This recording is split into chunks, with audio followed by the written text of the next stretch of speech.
acharmos que vamos ter o mundo, nós estamos indo na contramão do Evangelho, porque o mundo vai para uma mão e o Evangelho vai para outra mão.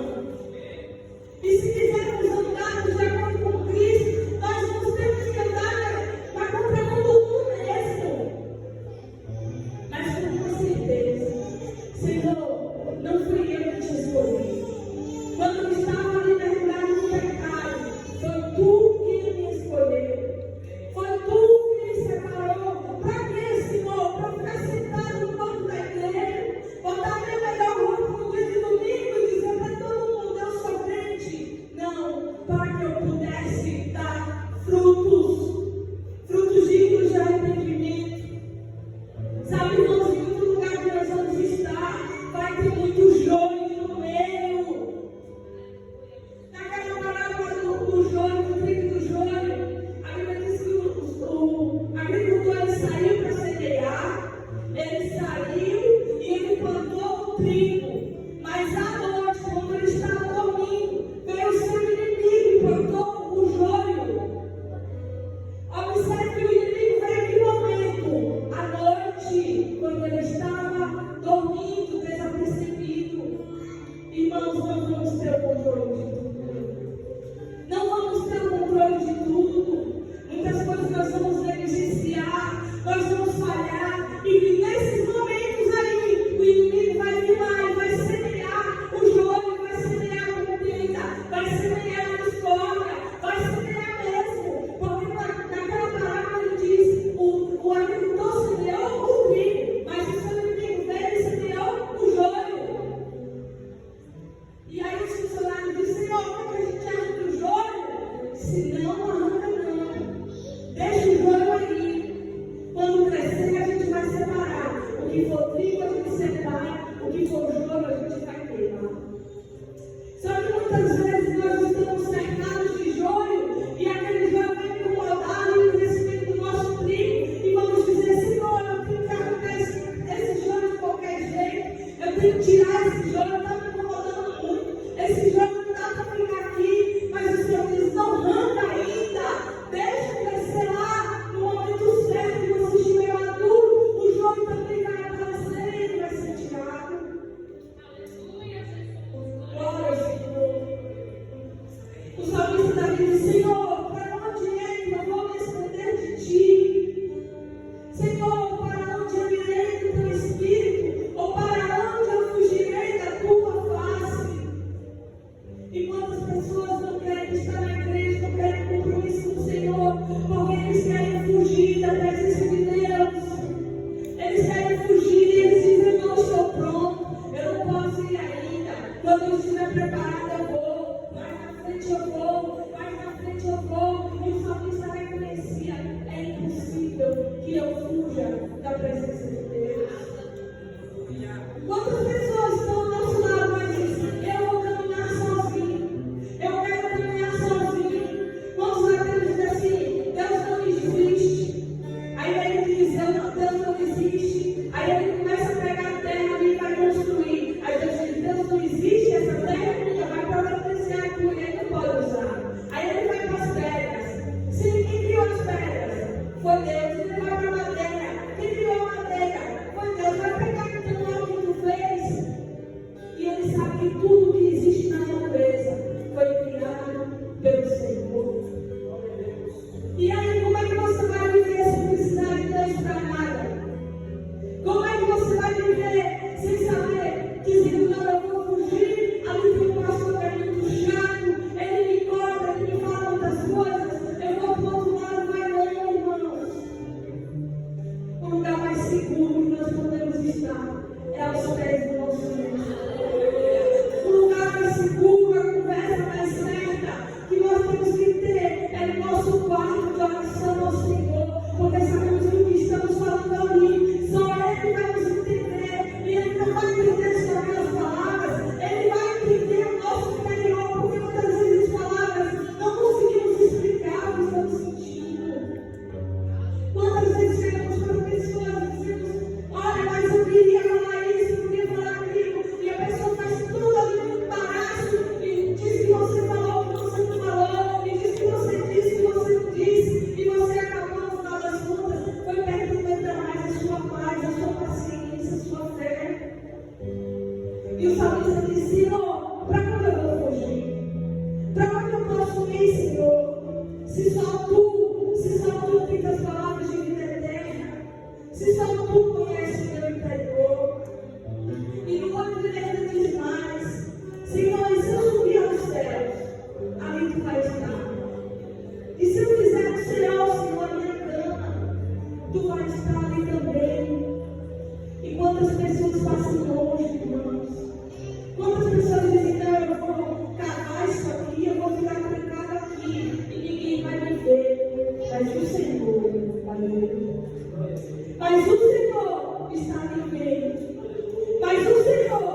destra me susterá.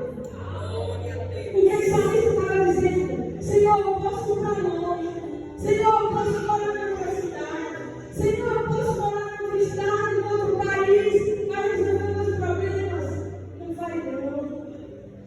Não vai não, Senhor, porque em qualquer lugar que eu for, eu sei que a tua mão me guia. E se ele disser para as trevas, trevas que encubram, e se ele disser, vai ser tudo trevas, então a noite vai será a roda de mim. Será que vai existir alguma escuridão que Deus não esteja nos vendo? Será que vai haver alguma situação que nós estivermos passando que Deus não esteja nos vendo? E quantas pessoas levantam coisas contra nós? Elas levantam coisas contra nós. Mas antes que elas estivessem levantando, o Senhor já estava vendo. O Senhor já estava permitindo. Porque não temos o controle de tudo, irmãos. E se o Senhor está permitindo que coisas sejam levantadas para nós, contra você, é para o teu crescimento. Não é para te matar, não. É somente para que você seja provado, aprovado, você se revista das armas espirituais, você avance, você mortifique a sua carne e você leve mais família para chegar perto dele, porque o caminho para chegar até ele é estreito. O caminho para chegar até ele é apertado.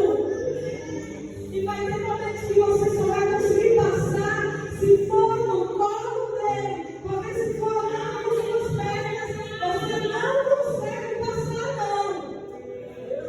E você vai ter que se ajoelhar no seu quarto ou na sua cama, onde você preferir, e dizer: Senhor, eu não vou conseguir passar este caminho, porque ele é muito apertado, os meus pés não cabem lá.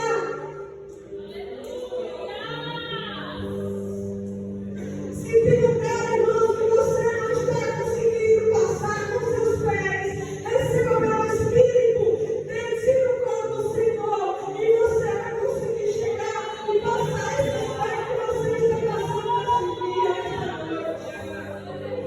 Desce no colo dele. Diga para ele as consequências. Diga para ele: Senhor, eu não consigo colocar os meus pés aqui.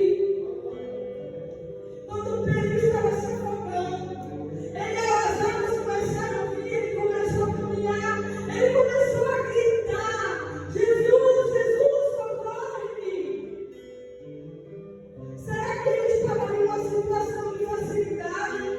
Será que ele estava ali com coisas fáceis? Ele não estava, não. Ele começou a gritar. E a Bíblia diz que ele gritou alto: Mestre, Mestre, socorre-me. E o Senhor estendeu a mão e tirou ele daquela situação. Porque muitas vezes, irmãos, queremos nos tirar de situações, mas não vamos poder sair de situações enquanto o Senhor não nos tirar da situação. Porque se fugir, irmãos, sabe isso daqui? Se você fugir, não vai adiantar, porque vai encontrar. E dizemos: não, eu vou largar esse filho lá, eu vou largar aquela pessoa lá, eu vou largar meu irmão lá, eu vou largar lá. Vai não, irmãos. Porque essa vida aqui é passageira. E vai existir a vida eterna. E vai existir a vida eterna. Quantas pessoas dizem: então não vai ter solução, e não vai ter mesmo não. Com você não vai ter mesmo não, irmãos. Vamos criar o espiritual fôlego de vida do Senhor. E aí vamos passar por essa experiência aqui e depois vamos voltar para lá. E muitas pessoas falam assim: mas isso eu não quero. E você não tem direito de não querer, irmãos. Você também não queria nascer. Você não queria morrer. Você não queria ficar doente. E quem disse que vamos fazer o que nós queremos? Quem está aqui e pediu para nascer, pediu para vir ao mundo? Ninguém. Quem está aqui e pediu para vir com tal mãe, com tal pai? Ninguém. Não, mas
Senhor. E para fecharmos, vamos lá para o 24. Diga para o Senhor, Senhor,